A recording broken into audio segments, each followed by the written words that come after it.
Hello everyone, today is 2 मई और आज जो है मॉडलस स्मार्ट स्कूल की क्लास रन करते हुए पूरा 1 महीना हो गया है। हम लोगों ने 2 अप्रैल से क्लास स्टार्ट की थी। हमारे पास अराउंड 325 प्लस एडमिशन्स हैं। शहर में हर जगह से ट्रांसपोर्ट की सुविधा है, खेरथल से ट्रांसपोर्ट की सुविधा है, किशनगढ़ से, मालाखेड़ा से, यहाँ से जो बच्चे आ रहे हैं मॉडलस स्मार्ट स्कूल में जो पढ़ रहे हैं, आप उनसे फीडबैक लें।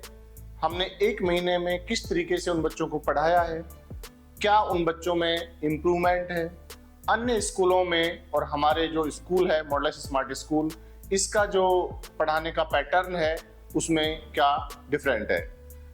बेसिकली मैं सुबह ही आज मेरा खुद का बच्चा पढ़ता है तो मैं उसे वो होमवर्क कर रहा था, तो वो एक ऐसे ही मजाक में बोला कि पापा अगर मैं इतना अपने पुराने स्कूल में पढ़ लेता तो मैं तो टॉप कर जाता।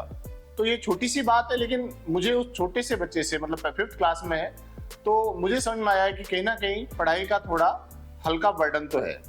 बर्डन हम नहीं देना चाहते और ना ही पेरेंट्स एज ए पेरेंट्स में चाहता कि बर्डन दिया जाए, लेकिन एक मिनिमम बेसिक जितना उसको नॉलेज की रिक्वायरमेंट है उतनी तो होनी चाहिए।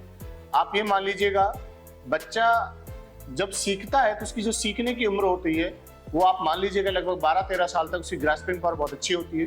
तो अगर अपन उनको मैथ साइंस अच्छे से पढ़ाएंगे, एक्सप्लेन करके उसकी जो थोरो नॉलेज है वो देके अगर पढ़ाएंगे तो उसमें टाइम तो जरूर लगता है, लेकिन अपने पास इतना एम्पल ऑफ टाइम होता है कि अपन अदर एक्टिविटीज में भी इन्वॉल्व कर सके।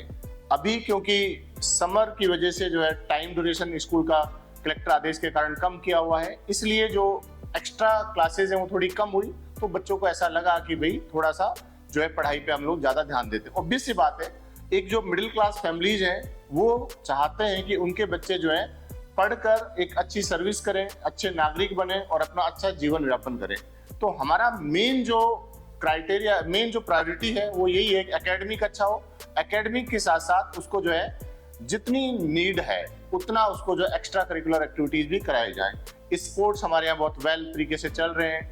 चाहे आप देखिए, हम लोग यहाँ ऑडिटोरियम है, उसके अंदर जो प्रोग्राम होते हैं उनका आप देखिए ग्रेस किस तरीके का ग्रेस है। बच्चों के अंदर जो हेजिटेशन है उसको निकालने के लिए हम लोग काम कर रहे हैं। खासकर मैंने जैसे अपने जो ग्रामीण प्रवेश वाले कुछ बच्चे आते हैं, उनकी जो इंग्लिश कम्युनिकेशन है वो वीक रहता है, उसके लिए हम लोगों ने टीचर्स को स्पेशली बोला हुआ है कि इनकी कम्युनिकेशन, इनकी मैथ और इनकी साइंस पे आपको फोकस करना है।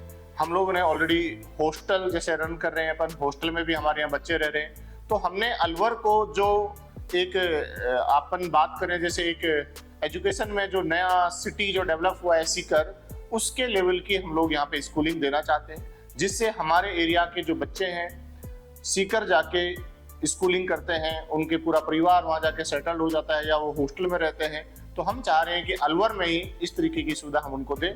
तो इस 1 महीने में जो हमने किया है उसका फीडबैक आप मॉडलस में पढ़ने वाले बच्चों से लें और फिर ये डिसाइड करें कि हमें अपने बच्चों को एडमिशन लेना चाहिए नहीं लेना चाहिए। क्योंकि कई बार जो पेरेंट्स आते हैं उनका ये एक ऑब्वियस सी बातें होना भी चाहिए कि एक क्वेश्चन होता है कि सर अभी तो नया नया पता नहीं कैसा करेंगे, लेकिन मैं बिल्कुल आश्वस्त हूँ और इसलिए बार बार कह रहा हूँ कि आप हमारे जो बच्चे अभी जो पढ़ रहे हैं, लगभग 350 प्लस बच्चे हैं, आप उनसे फीडबैक लेंगे तो आपको पता पड़ जाएगा कि हम लोग क्या कर रहे हैं और क्या करना चाहते हैं।